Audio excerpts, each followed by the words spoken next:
I gifted my parents a $425,000 seaside mansion for their 50th anniversary. When I arrived, my mother was crying, and my father trembling. My sister's family had taken over. Her husband stepped toward my dad, pointed to the door, and yelled, "This is my house. Get out." My sister laughed until I walked in and silence fell. "My name's Thomas. I'm 37, the eldest kid. The one who fixes things. I'm a neurosurgeon. I live out of a locker at the hospital and a suitcase at home. I track my life in 4 a.m. pages and/or schedules. I don't drink much. I run when I can. I save almost everything I make because I grew up on overdraft fees and we'll see next month. I was the kid who translated grown-up panic. It'll be fine, I'd say at 10 years old while mom cried over late rent. I learned the taste of fear and the shape of emergencies. I learned to be useful. 2 weeks ago, my parents hit 50 years married. I wanted them to have a real win. A place where the air smelled like salt and the floors didn't squeak and nothing reminded them of coupons or secondhand furniture. I found a small blue house above the water. A little crooked, yes, but warm. White deck, 2 palms out front, windows that sing when the wind pushes in from the bay. $425,000. I closed it in their names, set up the utilities, stocked the fridge, hid a note in the silverware drawer for late mornings and loud laughter. Love tea. I didn't tell anyone else, not even my sister. On the day, I drove down with a cake and a bottle of sparkling cider. The ocean was clear and the sky was that annoying perfect, and I felt stupidly happy. I parked in the driveway and saw someone else's SUV already there. That wasn't right. The front door was wide open. The screen banged in the wind. I stepped inside. My mother was in the kitchen holding a dish towel like it was a white flag. Her eyes were red. My father sat in a chair, shoulders hunched, hands shaking. Boxes everywhere. Loud voices from the hallway. A child's cartoon blaring in the living room I hadn't even turned on yet. I barely got out. Mom, when he appeared, my brother-in-law Kyle, bare feet, beer in hand, football shirt. He planted himself in front of my father, jabbed a finger toward the door, and yelled, "This is my house. Get out." From the couch, my sister Julia laughed. "Relax, Dad. We're just getting settled." The plastic cake lid dug into my palm. Something in me went very, very quiet. I should explain the backstory before the room I loved turned into a battlefield. Julia is 2 years younger. In our house, she was the artist, then the free spirit, then the "it's just a rough patch." My parents did what they knew. Sacrificed, defended, minimized. I did what I knew covered. First, it was textbooks, then a semester, then a down payment for her first apartment, just until Kyle's startup lands. When the startup landed, it was on my wallet. I paid for braces for her oldest when their dental plan had a weird deductible. I financed a used minivan when the bank said no. I co-signed a lease after the eviction.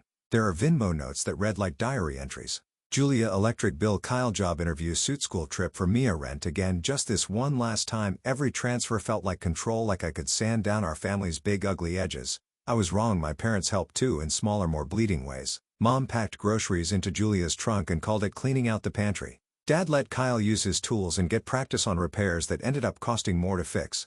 The chorus never changed. You know your sister. Not everyone's like you, Thomas. You were born old. In residency, I slept on call room mattresses and sent money on broken Wi-Fi at 2 a.m. because the landlord is threatening to change the locks in the morning. Somewhere along the line, I became a card you swiped without thinking about the balance. When I found the Seaside place, I planned it like a surgery. I put the deed in a trust with my parents as lifetime beneficiaries. I paid the taxes out 20 years on a dedicated account. I prepaid the HOA. I replaced the locks and then looked at the keys in my hand and felt like I was holding a life raft. I told Mom and Dad 1 week before the anniversary so they could cry in private and not drown in attention. We drove down together. Dad touched the banister like it was a violin he used to own. Mom opened each cabinet and exhaled.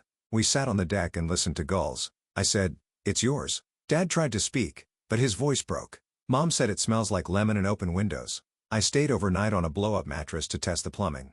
Everything worked. The next morning, I returned to the city to do a decompression on a little boy with a tumor the size of a plum. The house stayed with them. Here's where the system did what systems do. Julia called Mom. Day 2. "Are you at a beach? Whose house?" "Mom," terrible liar said. "Oh, we're visiting a friend." By dinner, Julia had triangulated the address from a blurry sunset photo in Dad's Facebook post. View from our porch. She arrived with Kyle, 2 kids, a dog, and the kind of entitlement you can smell from the driveway. Mom told me later on the phone, voice small, "They just wanted to see it. Then they're staying for the weekend. Is that okay?" I said, "It isn't a rental." She said, "We'll talk when you come down." By Saturday morning, My father was texting some confusion about the house. Julia keeps saying, family home. Can you come? Then nothing. Then the call I didn't pick up because I was scrubbed in. Then the selfie from Julia in my parents' kitchen captioned, home sweet home. Hashtag manifesting. Comments from her friends rolled in. So deserved. Beach era. One from Kyle. Finally, a place where the kids can be kids. My palm started to itch where the scalpel handle rests for hours. I sent Dad a text on my way after surgery. Don't sign anything.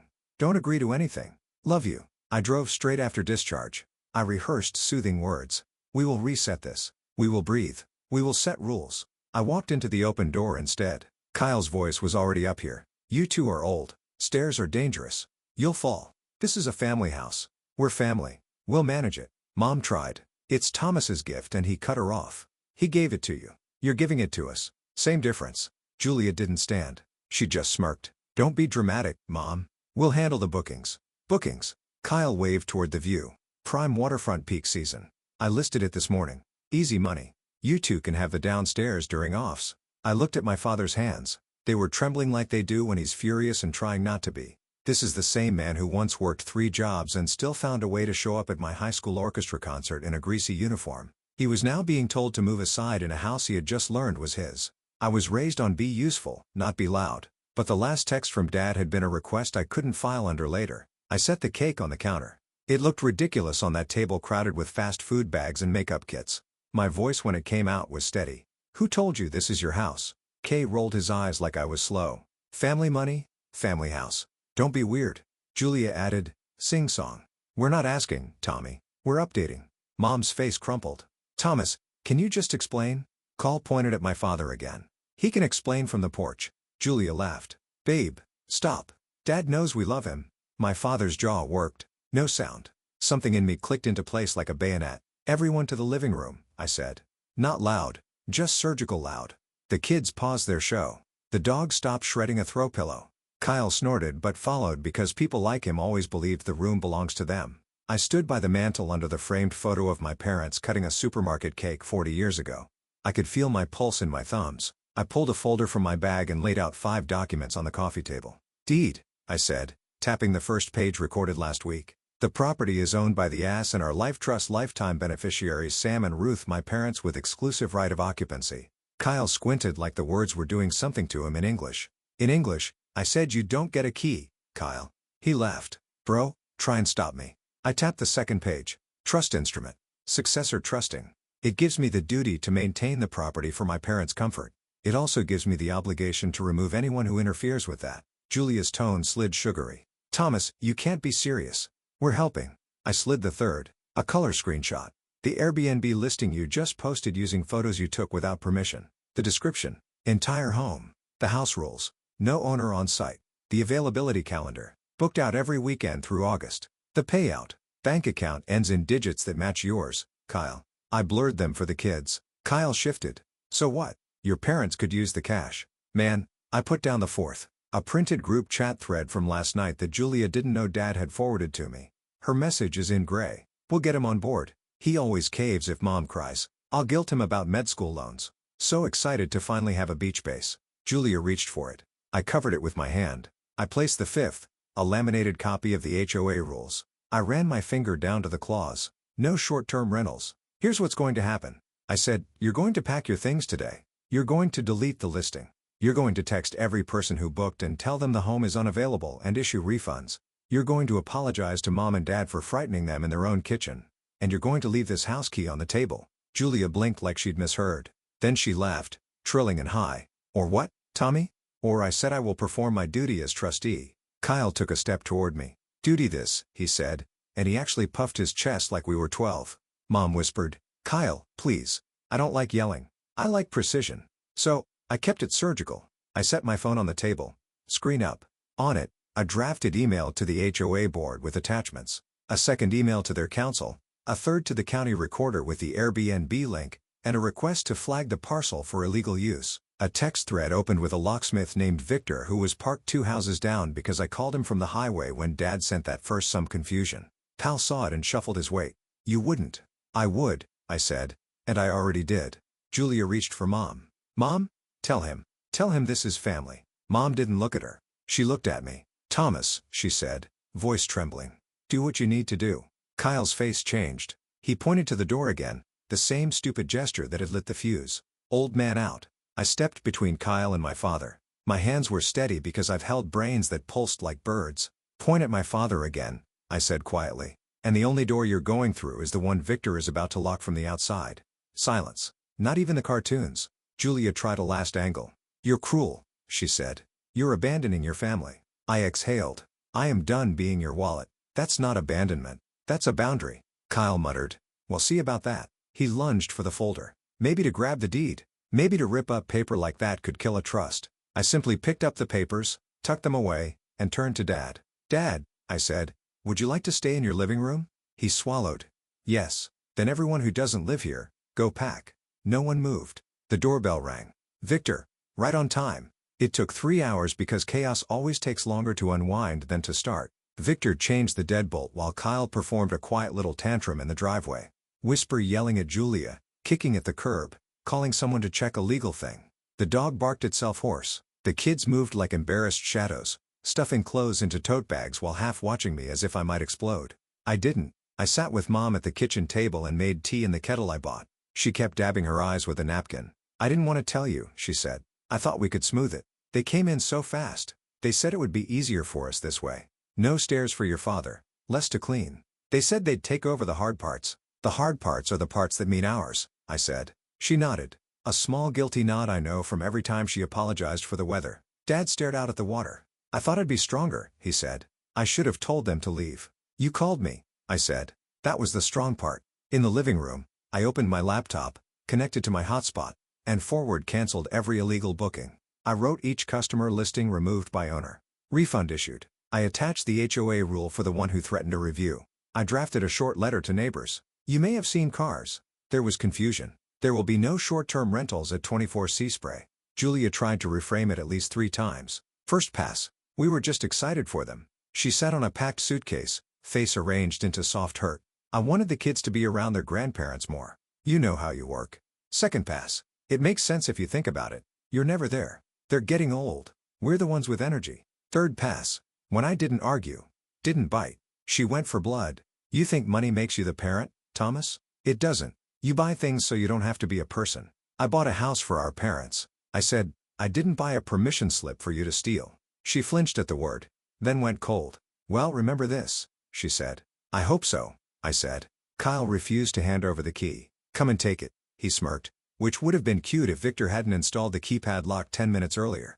I reached past Kyle, pressed 0 then reprogrammed it to a code Dad chose while Kyle watched all his leverage sink in the sea air. He tried another angle. You think you're clever with your papers? He said, I know a guy. I know the county clerk, I said evenly. And your guy is about to tell you a trust beats a tantrum. He stared at me like he was trying to decide if I was bluffing.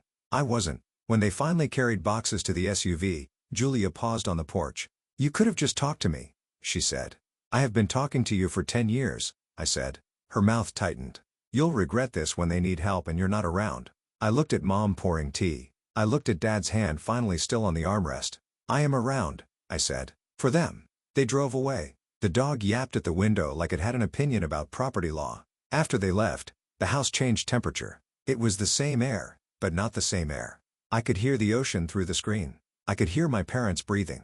I went room to room with a trash bag, picked up juice boxes and a plastic tiara and 2 socks that didn't match. I found a folded printout in the guest room drawer. Kyle's business plan. He'd estimated monthly profit at 5 times the HOA fine.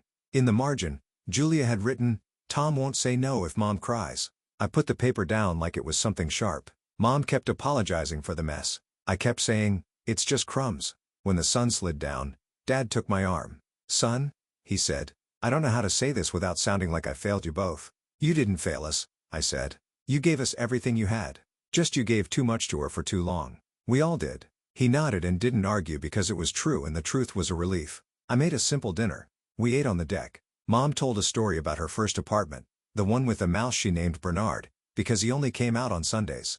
Dad laughed. The laugh I only hear when he's not being careful for everyone else. My phone buzzed like a nest of hornets. Text from Julia. You made Mom cry from Kyle. Cease and desist, Dr. Boy. From an unknown number that turned out to be Kyle's cousin. We're coming down next weekend, right? We already invited people. I put the phone face down and ate my salad. That night, I set the alarm system. I installed a camera on the porch with a ridiculous smiling chime so even my parents would like it. I put the codes in a folder labeled Happy Things with big letters my father could read without his glasses. I left copies of the trust, the deed, and the HOA rules in a drawer called Boring Armor. On my way out, Mom stood in the doorway with her sweater pulled tight. "I'm sorry it came to this," she said. "I'm not," I said. "It needed to." The next week, everything wobbled like a table with one leg too short. Julia ran a loud campaign in the family chat. Thomas stole a house from the grandchildren. Screenshots poured in from cousins I barely speak to. Julia's Instagram stories. Blank background, white text. "When money makes you cruel." Then a photo of my car in the driveway with "Some people think they can buy love." I didn't reply. I built a small wall. I called our aunt who still says what she means. I explained in simple lines that the house belongs to my parents and will remain that way as long as they live. I asked her not to carry our pain like gossip. She said, "Finally, Thomas," and that was that. I wrote Julia and Kyle one email: polite, firm, boring. I included 3 bullets. All contact regarding the house goes through me. You do not have permission to enter the property. Any violation will result in action from the HOA and our attorney. I CC'd myself. I CC'd nobody else. I set the email as an auto-response to any of their future messages about the house. I promised myself I would not negotiate with a story that always ends the same way. 2 days later, a notification pinged. New booking request. Sea Spray Cottage. Kay had relisted under a different account with a photo of the back deck. I forwarded it to the platform's trust and safety with the deed and trust attached. 10 minutes later, listing removed.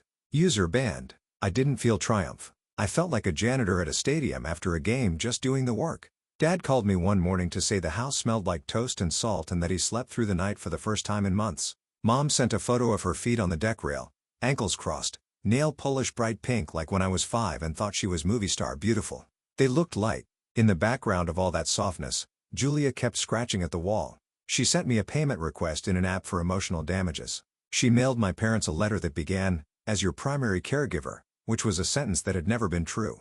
Kay posted a meme with a syringe and a $sign like I stole organs for money. Their noise didn't change the air in the little blue house. One night, Julia called from a block number. I answered because I'm either soft or hopeful. She went quiet when she heard my voice. Then she tried a new tactic. A whisper. "Tommy, listen. We're behind. Kay lost his contract. We're going to lose the apartment. The kids." I closed my eyes. There is a point where empathy becomes gasoline. "Julia," I said, "I will not discuss the house. So, money matters more to you than family." She snapped mask back on. "Boundaries," I said, "are how I can be family and not a bank." She hung up. I let the silence sit like a patient in recovery. Monitored, protected, painful in a healing way. 2 weekends later, I drove down early. Coffee in a thermos, stethoscope still around my neck from habit. The water had that flat silver look like it was resting between breaths. I fixed a sticky door hinge. I put tennis balls on the garage shelf at the right depth so Dad could pull the car in without bumping the wall. I labeled the breakers because Dad loves labels. Mom made pancakes, burned the first batch, laughed. We sat at the table and spoke about groceries, about the neighbor named Jan who leaves shells in a jar on the fence, about the pelican who refuses to be dignified. No one said Julia for an hour. It felt like a clean countertop. After breakfast, Mom touched my hand. "I'm going to talk to your sister," she said. "Not to argue. To say no. I'm not asking you to choose." I said, and I meant it. I'm not interested in that scorched earth thing where people declare winners. I wanted my parents to have a porch in peace. Mom smiled small. "It's not choosing," she said. "It's stopping the pretending." Dad cleared his throat. "I should have taught that better," he said. "I taught you to work. I didn't teach you to stop. You taught me to love and to stay." I said, "I'm just learning the without being eaten part." He laughed low, grateful. I walked the perimeter and tightened the gate latch. I checked the camera angle. I printed a little sign for the entry table. "Welcome home, Sam and Ruth." It felt corny and exactly right. Later, alone on the deck, I thought about the headline my sister would write if she owned my story. "I gifted my parents a house and ruined my family." That's not what happened. What happened is I stopped paying the troll under the bridge. What happened is I made a gift and then guarded it so it didn't become a weapon. I used to tell myself that handing out money kept the peace. It didn't. It kept the noise quiet while resentment fermented in the walls. Boundaries are louder at first. Then they're a hush no one can fake. The messages slowed. Julia pivoted to other audiences. Kyle found a new hill to throw a tantrum on. My parents started saying small no's that sounded like yes to their own lives. "No, we can't watch the kids this weekend." "No, we can't drive across town to fix your car." They started saying yes to early sandwiches, To naps, to pointing out boats with funny names. A month in, my niece, 16, all band tees and big eyes, sent me a DM that just said, "The house is pretty. Grandma looks happy there." I typed back, "Come visit with Grandma's permission." No bookings, just pancakes. She sent a laughing emoji and then, okay. A tiny truce with someone who didn't break anything. Last night, after a late case, I drove to the house because I needed to see it lit from the inside. Through the window, I could see my father reading in his chair. Glasses slid down his nose, the same way he sat in our old apartment when the only light we had was the TV glow. Mom had a blanket over her lap and a puzzle on the table. The sound of the ocean climbed in and settled under everything like bass. I didn't go in. I stood on the sidewalk and let the quiet explain the point of all of this to me. Here's what I know now. Love is not covering someone's bad behavior with your body. It isn't congratulating chaos because the person causing it shares your blood.